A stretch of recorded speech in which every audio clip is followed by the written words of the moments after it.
there's two things real quick. One, the balls that NASA would have to send people into Earth with a rocket that had the amount of testing done to it is extremely large. I mean, at that point, the populace should be upset. Yeah, but the second point, the same guy who said that the reason we haven't went to the moon in a long time is because we lost the technology, who said it in that interview that you were talking about. John Pettit. Yeah, and this was after the moon landing. And just for like a layman real quick, lower Earth orbit, is that like where all the space stations are, basically? Yeah, basically. For example, you have parking orbit.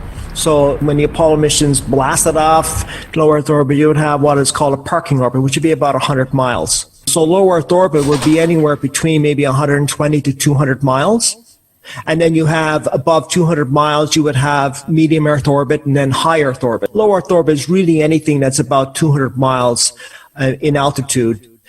If that's a circular orbit, I'm not talking about, perigee or anything like that, just our apogee. I'm just talking about a circular orbit, would be about 200 miles. So, yeah. This is digressing a little. It's a little random, but do you happen to know off the top of your head, or if you have it there, do you know the geosynchronous orbit, like what that distance is? If this satellite is positioned over the center of Texas, it will always be over the center of Texas. Like the satellites we use for Dish Network and all that kind of stuff, what that distance is from the Earth. Yeah, they can be up as high as 10,000 kilometers here. And this is the astronaut that you were talking about, Paul. So Don Pettit is a NASA astronaut who was on 3 missions, 2 on the ISS, the International Space Station, and 1 on the Space Shuttle. He had this to say about the possibility of any future manned mission to the moon. And his quote is exactly this: "I go to the moon in a nanosecond. The problem is we don't have that technology to do that anymore. We used to, but we destroyed that technology, and it's a painful process to build it back again," unquote.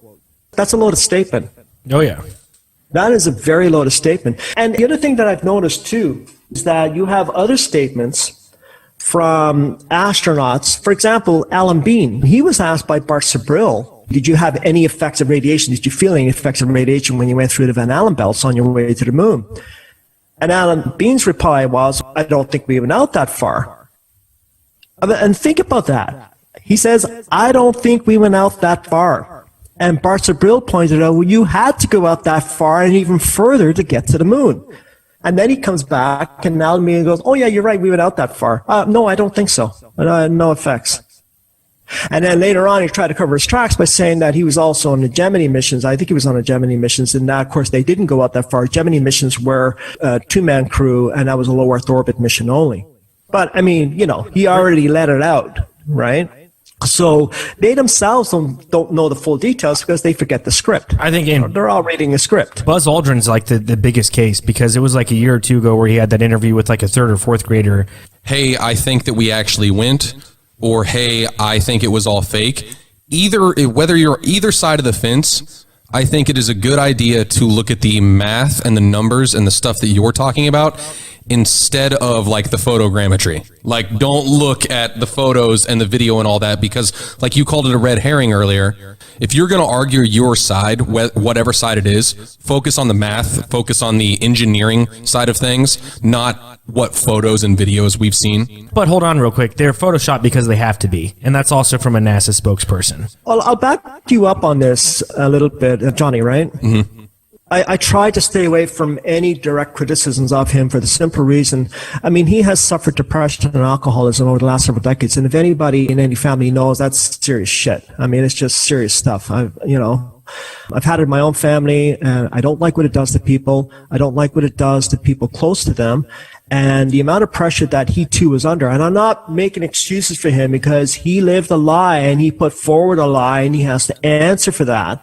But he also, think about his programming that's breaking down, and he screws up once in a while, and the amount of pressure that he's under, and he knows he's living a lie, and having to live a lie, that size lie, all your life is going to take its toll on anyone.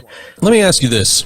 In general, especially for the Apollo missions, especially for the timeline we're talking about back in the late 60s, early 70s and everything, are they actual astronauts or are they actors? Like, do they actually know the science? Because if you're going to fake all this, why would you not hire the people who are the best at acting and know what they're doing in that aspect of playing this ruse and this facade and everything, why would you not get the best at that instead of getting the best astronauts who aren't actually going to do the mission, and now you have to teach them how to act? Like you said, they're all military. Sorry, but go ahead, Randy. It's a good question. And my immediate response to that question would be is that they did need people with technical backgrounds, but with the image to go with it. If you remember, they built up the image of Neil Armstrong as a National Guard pilot. I think it was a National Guard pilot. I know he had some involvement in the military, but especially Buzz Aldrin. Buzz Aldrin in Korea, apparently had shot down the enemy, and it was actually videotaped, filmed, and they made, they're building the narrative for years later. I think these people were actually in mind years before the Apollo missions were announced. And so they did have to have some people with technical backgrounds. Sorry, I didn't mean to interrupt you there. So you needed real people who were already credible, basically. Yeah, credible, but credible with an aviation background. They needed that to sell the narrative. Back then, there was no engineering school there was no aerospace school for rockets. I mean, it was all new. It was brand new. I mean, a lot of these engineers that were working on the Saturn V were basically aeronautical engineers. And they had to learn all this themselves. There was no school to go to back then. So they were building the narrative, and they needed those ready-made, the all-American. And don't get me wrong, I like America. To me, it's what it symbolizes. I like a lot. So I'm up here. I'm a Canadian, right? So I like America. But it did symbolize that all-American sort of image, and the clean cut, aviator, hero. As it turns out, long story short, we'll get into this some other time, they didn't really need aviation skills to go into space, as it turned out, as one of the astronauts who was a scientist proved, right? But it did fit the image, the narrative at that time. So, yeah, you can get actors in there who would be probably a lot better at it, but keep in mind, these were also military pilots, and they were very controlled and very scripted. But there were cracks forming even back then about some of their behavior. I mean, there's a rumor, and this is just a rumor, okay? And I like to put rumors out there because it gets people thinking, but it's just a rumor. I can't substantiate it. It is a rumor that one of the astronauts was actually caught having an affair with somebody else's wife. The problem is that at the time he was having the affair, he was supposed to be on a lunar surface. So, honey, I wasn't sleeping with her. I was on the moon. Yeah. I was on the moon. I like that. Right? So for all the people out there that are going to attack me for saying that, I can't substantiate it. It's just a rumor. So if it's a rumor, I'll say that. But, that's exactly what that was really about. The all-American, Air Force hero and military pilot. And these were skilled pilots. I mean, these were test pilots. These people were very, very skilled in what they did. But how did that translate into actually flying a spaceship, rather? But that's another issue. So it would be better to have the real thing and then train them, as opposed to getting actors and then trying to train them on that. Gotcha. The reverse would be a little bit more difficult. A lot of people already know this, but you can go back to whenever Neil Armstrong and Buzz Aldrin, they all came back from that first mission. They were quarantined for however long, but whenever they were able to actually talk to the press, and if you watch that specific interview with them, you watch their demeanor, you look at them, you can tell they're not actors, but you can tell, like, dude, if I just came back from the moon and I was the first person on the moon, like, I would be ecstatic. I would be, I'd be on cloud nine. Common sense would tell you as a human being, like, something is off here, in my opinion. Yeah, I watched it. It's about an hour and a half. It wasn't easy to sit through, I'll tell you. It was the most depressing press conference I've ever seen, and that's including press conferences about actual real catastrophes. I've heard the NASA proponents, I like to call them, I'm being kind when I call them NASA proponents, they'll come back and say, well, they did smile a couple of times, and you see, if you go to this time here, he smiles. I mean, but overall, it was the most depressing thing you could ever watch. As somebody put it aptly, oh, the joy, right? These people should have been jumping up and down and on the stage doing somersaults, and we did it. And, there was actually even some conflict going on there between some of their astronauts, because some of them, and Neil Armstrong a couple times, tripped up on what he was supposed to say and what he shouldn't have said. Yep. And you could see it. There was a moment there where Michael Collins was kind of correcting him and saying, well, I didn't see that, and basically saying you didn't see it either. And it's interesting that in the transcripts of that press conference, it's reversed.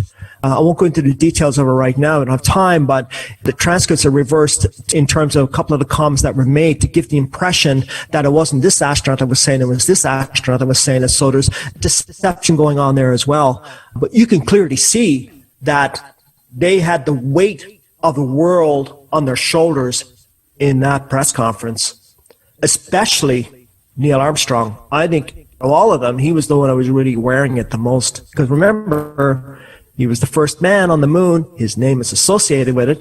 And I might add, there isn't very many still photos of Neil Armstrong on the lunar surface. Any still photos you see, I think there's 2 of them that are actually kind of dark and muddied a bit. And any other frames you see are coming from film. He wouldn't pose. Right? His behavior is very interesting to look at. His is the one I find the most intriguing. Buzz Aldrin second. Michael Collins loved it. I think he just loved the limelight, right? But Neil Armstrong's behavior is very, very interesting. And I mean, as I said earlier, he basically became a recluse. So I think the behavior in that press conference speaks volumes about the weight of the world on their shoulders at that time, because they knew they were going to live their whole lives with this lie. They had no way out. They were under orders. Yeah. This is all real, as in, we never went to the moon. Then, that he would die before he ever even got close to disclosing that information. And not just him. I mean, because you can. Anyone it's involved. easy to. Yeah, exactly. It's easy to stop one person. You can be like, I'm so righteous that I will tell the truth. But when they also threaten your family and your friends and everybody it's a little harder to do that. Absolutely, and that's another fact too that we need to keep in mind. And I mean, also, it's important to remember that that deception also hurt their families and blew their families apart, or some of their families apart as well. So it wasn't a walk in the park for any of these people involved. And again, I want to be clear to everyone and the viewers, I'm not making excuses for these astronauts, because they have to answer for the fact that they participated. But at the same time, it isn't always black and white. And I try to look at it I try to sort of look at it from different angles, if I can put it that way. But the bottom line is that they did participate in a deception, and that deception needs to be answered for. But you have the empathy for them at the same time, because you realize the position that they were put into, and it's almost just like that kind of fell into their lap. And next thing you know, this crazy government power is like knife to their throat, basically, probably in a bunch of scenarios. Like, what would you do, kind of thing, like that level of empathy? Like, yeah, it's easy for us to say, I guess, that, well, no, I wouldn't participate in that, and I'd like to know that I wouldn't. At the same time, when we put it in the context of the times back then, the Cold War, you're doing a service for your country, you're going to inspire millions of Americans, this is going to help nationalism, it's all about hubris, all that. I mean, the American flag, son, do it for your country type of thing. I think a lot of people would have done it. And, let's not forget, they were probably well paid, not overtly, but, indirectly. And, so, I mean, there's that aspect of it as well. But hey, why wouldn't anybody, of course you're going to be paid for this, right? Yep. But yeah, factor in that they too were part of mass mind control in terms of the Cold War, which I now believe that's what it was. It was nothing more than a mass mind control program. The Soviet Union and the Americans never took one single shot at each other. Not one. They fought through proxy wars, yes, but they never fired a single shot at one another. That says a lot. I wonder if it was all scripted. I mean, you got half the Soviet Union hierarchy now that's infiltrated American academic institutions and political institutions in the United States, as well as China, but that's another story. So, yeah, there was a lot more going on. The depth of this goes very far. The rabbit hole goes very far. And there isn't one easy answer to all of this, but there is a lot of discussion and theories around it, for sure. I really wanted to ask questions about Bill Kaysing. Well, and I'm sure you've heard of him if you're any kind of involved in the moon conspiracy and everything, because he's kind of considered the father of this whole conspiracy. He was the first quote-unquote whistleblower of the entire ordeal. Yeah, no, I'll talk about Bill Kaysing right now. Bill Kaysing's a very interesting person in all of this. I happen to think that he's very genuine. A bit of background on Bill Kaysing. He worked for Rocketdyne. And Rocketdyne, by the way, is the corporation that built the F-1 engines. And he was hired by Rocketdyne in 1958. So he saw firsthand, he analyzed the data of the F-1 engines. And he was disgusted by what he was seeing, because the F-1 engines were not performing to specifications at that time. And that's very significant, because up to 1963, they were like, 3-4 years away from a moonshot, and these F-1 engines were not performing. And he has alleged that the F-1 engines data were falsified. The numbers were fudged. So he left in disgust in 1963. He resigned. And contrary to what a lot of the NASA proponents will say, he was nothing more than, a paper pusher. He was more than that. He was hired for his skills. He was good at analyzing data. He was collecting that data, and that was his job. Of course, he came out with his book in 1977, which was the first book, you're right. And he basically alleged in the book that the Saturn V launched. There was a stripped down version of the Saturn V, basically empty. There was no crew on board, and if there was a crew, there was nothing else on board. There was no lunar module. But he's basically saying a stripped down version of the Saturn V, that they had substituted the F1 engines for another engine. Nobody would know the difference. I mean, they can be camouflaged.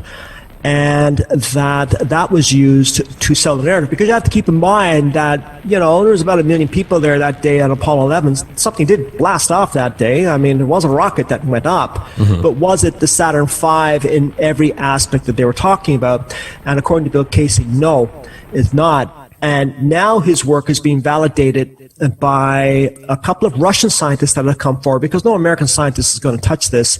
And they published papers on the Ollis.com website. And Ollis.com is devoted to the deception around the Apollo missions. And he has done, he's a scientist, and he's done a thorough examination of the F1 engine. He's basically validated exactly what Bill Casey has said. Now, they differ a little bit in the method, but the bottom line is the same. The Saturn V did not leave the launch pad as a 3,000-ton rocket, possibly 2,000 tons, maybe even less than that. It had no lunar module on board, and as far as I'm concerned, had no crew on board either. It was far too dangerous to put a crew on top of a rocket that had a total of 4 minutes testing. I'm trying to think to myself, back then, I guess you wouldn't have to inform the public, but I feel like during the time when all this is going on, the public could have somehow known whether or not they were doing tests and stuff. And I feel like the populace in general would be outraged that you're putting people in this rocket that, hey, you guys haven't fixed this shit yet. Or you say you fixed it, but you haven't tested it out. I don't know, that whole part. I've never heard that part before, and that's crazy to me. And that's the beautiful thing. They never even had to answer that question because they successfully went to the moon. Yeah, you're right. You know what I'm saying? It all gets shrouded by... Yeah. And the other thing to keep in mind, too, is back then, 50 years ago, nobody had access to personal computers like we do. Everyone still had a telly, though. Yeah, everyone had a telly, and that was, Walter Cronkite told you what was going on, and, that's the mainstream. Well, we had ABC, CBS, and NBC, and that's where we relied on our information. Once it got past its 50-mile altitude, out of range of cameras, nobody knows where that rocket went. I believe the whole thing went right into the ocean, but that's another story. We won't have time to get into that now, but that's another story. But nobody knows. We only know from the mainstream narrative, from Walter Cronkite at that time, who was narrating this, where that rocket went. So we had to rely on NASA through the mainstream media to get our information. Nobody had access to the information that we do now. So it was very easy to keep that secret. 1 million people were there watching the launch of Apollo 11, but they don't know where it went after it was out of range of camera, out of media camera range. There's a couple of researchers I would like to mention. One I mentioned was Scott Henderson. There's another researcher I want to mention, and he's highly recommended. He's the UK distributor for Nexus magazine, and his name is Marcus Allen. And I had a chance to sit down and have dinner with him for 5 hours, and he's a wealth of information. He's devoted the last 25 years of his life to researching the Apollo moon missions. He's available for interviews. I highly recommend you get him on here. He is a wealth of information. And the other one is Emmanuel E. Garcia, MD. He writes about the psychological aspect as well as some of the technical aspects, and that's on the Ollis.com website.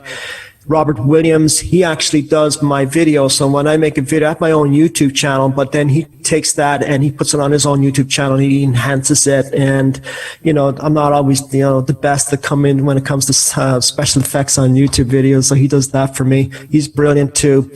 And Phil Kautz is another one who's a physicist, and he does a lot of good work. These are all names that I have access. Now, in terms of going to books, there are many books on the Apollo missions, on the Apollo moon mission hoax. I recommend to the viewers, if you really want to get involved in this, you really want to find out the answer, read the official books on the official version of the Apollo missions, because a lot of really fantastic nuggets come out of those. You have scientists that indirectly tell you that It's amazing that these missions even happen. It's a miracle that nothing happened on the way there, and they're basically hinting that wink, wink, wink, it didn't happen. They're not going to come out and say that because they have careers to think about, but they more than say it outside of NASA, but in the context of the official version. So you have to read both sides of this. You have to read the official books on the missions, the official narrative, and you have to, as well as the books on the hoax aspect, the conspiracy aspect of it. You put the two together. You can't just read one side. You have to read both sides.